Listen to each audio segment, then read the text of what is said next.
दोस्तों, आज मैं इस वीडियो में ओवरथिंकिंग के बारे में बात करने वाला हूँ, जिससे लगभग दुनिया का हर एक इंसान परेशान है। तो चलो फिर इस वीडियो को पूरा देखते हैं और ये जानने की कोशिश करते हैं कि ओवरथिंकिंग है क्या, ये हमारे लिए अच्छा है या बुरा, इसे हम कैसे कंट्रोल करें। एक इंसान के बॉडी पार्ट्स में ब्रेन ही है जो पूरे बॉडी को कंट्रोल करता है। ये बाहरी एनवायरनमेंट और हमारे लाइफ के इंसिडेंट्स के अकॉर्डिंग हमें रिएक्ट कराता है। और मेरा मानना ये है कि इसका डायरेक्ट कनेक्शन इंसान के वे ऑफ थिंकिंग, एटीट्यूड और उसके ईगो से होता है। चलो अब इसे पर्सन ए और पर्सन बी के एग्जाम्पल से समझते हैं। पर्सन ए, ये अपने अंदर बहुत सारे एक्सपेक्टेशंस को लेकर चलता है। ये हमेशा सोचता है कि चीज़ें उसके एक्सपेक्टेशंस के अकॉर्डिंग हो, पर ऐसा हमेशा होना पॉसिबल नहीं होता, जिसकी वजह से ये हमेशा उदास रहता है। ये बंदा अपने प्रेजेंट से ज़्यादा अपने पास्ट के फेलियर के बारे में सोचता है और उसी के अकॉर्डिंग अपने फ्यूचर के बारे में एज्यूम करने लगता है और हमेशा डर जाता है। इन्हीं कारणों से पर्सन ए के दिमाग में नेगेटिव थॉट्स आने लग जाते हैं और यही रीज़न है कि यह बंदा ओवरथिंकिंग का शिकार हो जाता है। जैसे कि पर्सन ए किसी एग्ज़ाम में फेल हो चुका है और उसने फिर दूसरा अटेम्प्ट लिया है, पर उसके अंदर अपने पास्ट के फेलियर को लेकर एक डर बैठा है, जिसकी वजह से पढ़ाई के दौरान उसे बार बार नेगेटिव थॉट्स आ रहे हैं और यह ओवरथिंकिंग किए जा रहा है, जिसकी वजह से ये अपनी पढ़ाई पर फोकस नहीं कर पा रहा। ये अपने पास्ट के फेलियर और फ्यूचर अजम्पशन में इतना उलझ कर रह गया है कि ना ही अपने पास्ट के इंसिडेंट्स को भूल पाता है, ना ही अपने प्रेजेंट में फोकस कर पाता है और इसी वजह से अपने फ्यूचर को भी बर्बाद कर लेता है। वहीं दूसरी तरफ पर्सन बी लेस एक्सपेक्टेशन के साथ जीता है, चीज़ों को लाइटली लेता है और अपने पास्ट के फेलियर्स से सीखता है। प्रेजेंट में प्लानिंग करके खुद को तैयार करता है और फ्यूचर अजम्पशन से खुद को दूर रखता है, क्योंकि वो खुद को मेंटली प्रिपेयर कर चुका है कि पास्ट उसके लिए सिर्फ लेसन है, प्रेजेंट उसके लिए एक्शन और हार्डवर्क है और फ्यूचर पूरी तरह उसके प्रेजेंट पर डिपेंड करता है। इसलिए पर्सन बी अपने प्रेजेंट को बेहतर बनाने पर ज़्यादा फोकस करता है। इन सब को देखते हुए ये पता चलता है कि पर्सन बी रियलिटी पर ज़्यादा फोकस करता है और नेगेटिव थिंकिंग से खुद को दूर रखता है, जिसकी वजह से ये खुद को ओवर थिंकिंग से बचा पाता है, खुश रह पाता है और लाइफ के अच्छे डिसीजन सक्सेसफुली ले पाता है। इन दोनों एग्जाम्पल्स में एक चीज़ कॉमन है और वो है ओवर थिंकिंग।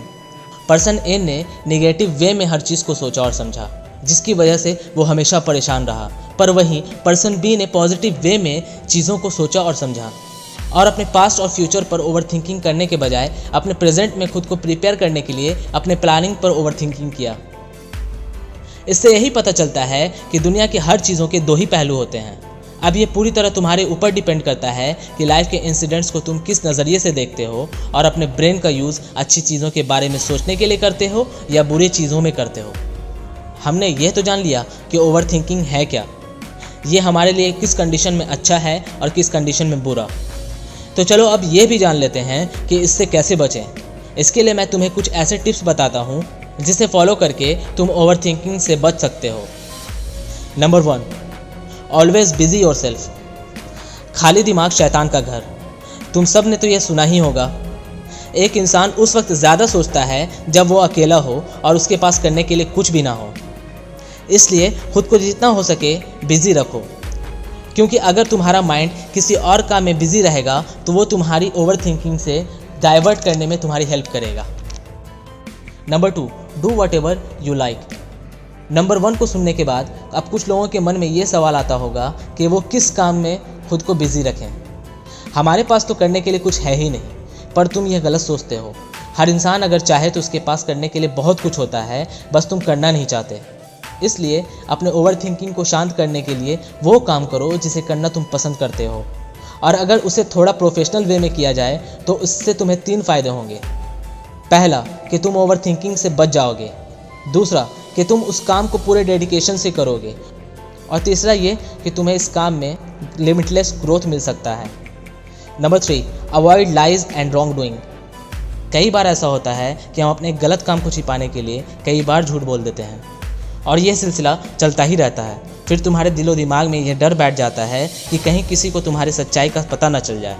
इसी वजह से तुम्हारे अंदर बेचैनी पैदा हो जाती है और वो ओवरथिंकिंग का शिकार हो जाता है। इसलिए झूठ और गलत काम से बचो। Number 4, keep yourself connected to nature. कुदरत हमें एक अलग ही सुकून देता है। हमेशा खुद को नेचर फ्रेंडली रखो। खुले आसमान के नीचे, हरियाली के बीच या नदी के किनारे आंखें बंद करके गहरी सांस लो और इस खूबसूरत नेचर को फील करो। यह करके भी तुम ओवर थिंकिंग से बच सकते हो। Number 5, always forgive yourself and others. हमेशा अच्छी बुरी चीज़ों को एक्सेप्ट करना सीखो। पास्ट में कुछ गलतियाँ हुई हो तो खुद को माफ़ करो और आगे बढ़ो। इसी तरह से कई बार ऐसा होता है कि किसी की हरकत या उसकी बातें हमें बुरी लग जाती है और इसको लेकर हम दिन रात सोचने लगते हैं और ख़ुद को ही हर्ट करने लगते हैं, जिससे हमारा सुकून मिट जाता है और हम ओवर थिंकिंग के चंगुल में फंस जाते हैं और इससे किसी और का नहीं बल्कि सिर्फ हमारा नुकसान होता है। इसलिए हमेशा खुद को और दूसरों को माफ़ करना सीखो, जिससे तुम्हें बहुत हद तक राहत मिलेगी। Number 6, meditation. मेडिटेशन ऐसे कई बीमारियों का सिंगल सॉल्यूशन है जो हमारे दिमाग को शांत रखता है। इसकी वजह से हम ओवर थिंकिंग और एंग्जाइटी जैसे बीमारियों से बच सकते हैं। इसलिए हमें मेडिटेशन का सहारा ज़रूर लेना चाहिए। दोस्तों, इस चैनल की सारी वीडियोस पॉजिटिव थिंकिंग का ही नतीजा है, ताकि तुम लोग भी अपने वे ऑफ थिंकिंग को बदल सको। इसलिए इस चैनल से जुड़े रहो और इस वीडियो को ज़रूर लाइक करना और हो सके तो उन लोगों के साथ शेयर करो जो ओवर थिंकिंग से परेशान हैं। मिलते हैं अगली वीडियो में, तब तक के लिए keep calm and keep motivated.